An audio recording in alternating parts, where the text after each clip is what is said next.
విఘ్నేశ విధిం, ఇది విఘ్నేశ్వరుడు చేసిన పని,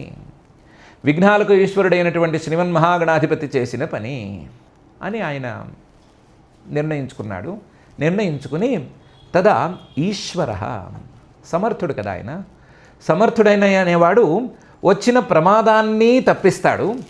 మళ్ళీ ఈ ప్రమాదం మరొకసారి రాకుండా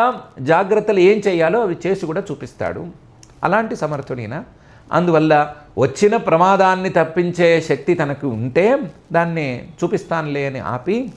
ముందు తాను కూర్చుని శ్రీమన్మహాగణాధిపతి పూజ చేసేశాడు. అక్కడికక్కడ పసుపు తెప్పించి పసుపు ముద్ద లాంటిది చేసి గణపతి పూజ చేసి, స్వామి ఇంక విఘ్నాలు ఏం చేయబాకు, ఇంక చేసిన విఘ్నం ఇదొక్కటి చాలు, పాపం ఇద్దరు ఇబ్బంది పడతారు అని,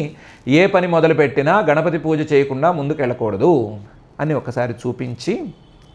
ఈశ్వర సమర్థుడు కాబట్టి తనకి సామర్థ్యం ఉన్నా సరే వాళ్ళకి, దేవతలకి రాక్షసులకి చూపించడానికి చూపించి దురంత వీర్య ఇక రంగంలోకి దిగాడు.